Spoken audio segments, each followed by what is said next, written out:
तो बहुत ही बढ़िया था अंजलि, और मैंने तो भरपूर एंजॉय किया।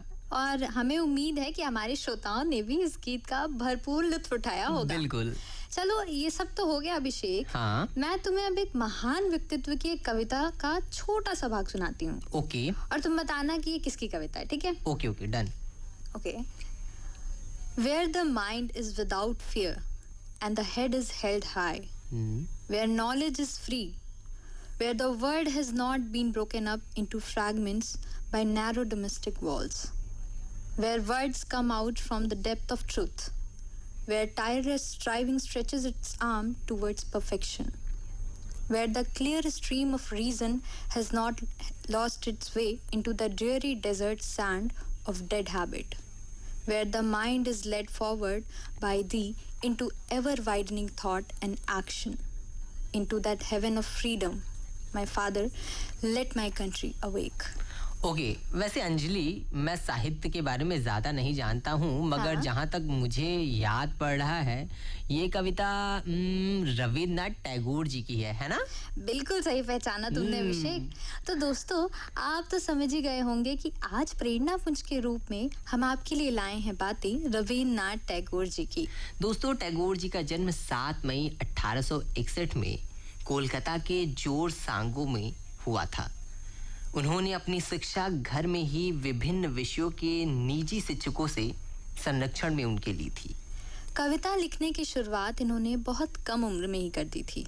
इनकी रचनाएं आज भी पूरे विश्व भर में प्रसिद्ध हैं। वो ऐसे पहले भारतीय बने जिन्हें गीतांजलि नामक अपने महान लेखन के लिए 1913 में नोबेल पुरस्कार से सम्मानित किया गया। बिल्कुल सही। और इसके अलावा दोस्तों, हम आपको यह भी बता दें कि वे एक दर्शन शास्त्री, एक चित्रकार, एक साहित्यकार, एक कवि और एक महान देशभक्त भी थे, जिन्होंने हमारे देश के लिए और हमारे देश के राष्ट्रगान जन गण मन की रचना की।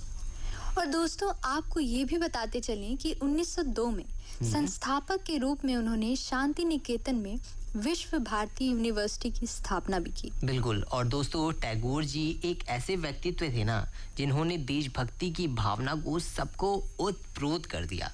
जलियांवाला बाग नरसंहार के खिलाफ एक विरोध में 1919 में ब्रिटिश सरकार द्वारा दिए गए अवार्ड नाइटहुड को उन्होंने अपने देश और देशवासियों के प्रेम के प्रति और उसके कारण उन्हें वापस कर दिया।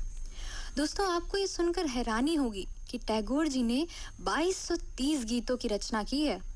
जब तुमने कविता की बात कर ही दी है अंजलि, तो उनकी एक बहुत ही अतिप्रिय विचार है जो मुझे याद आ गया है। वो क्या? वो मैं तुमको सुनाता हूँ कि वो कहते हैं कि संगीत दो आत्माओं के बीच के अंतर को भरता है। और संगीत की जब बात करते हैं ना, तो उनकी जितनी भी रचनाएं हैं, जितनी भी कविताएं हैं ना, मुझे तो सारी बड़ी संगीत में लगती हैं। बिल्कुल अभिषेक, और किसको उनकी हर कविताएं संगीत में नहीं लगती होंगी। और मुझे लगता है ना कि इनका महान लेखन आज भी देश के लोगों को प्रेरणा देता है। बिल्कुल। तो दोस्तों, टैगोर जी के बारे में बातें तो कभी खत्म नहीं होंगी, क्योंकि उन्होंने जो राष्ट्र के लिए योगदान दिया है वो तो अतुलनीय है। तो उनके राष्ट्र प्रेम को सम्मान करते हुए सुनते हैं ये राष्ट्र भाव से भरा गीत। बिल्कुल।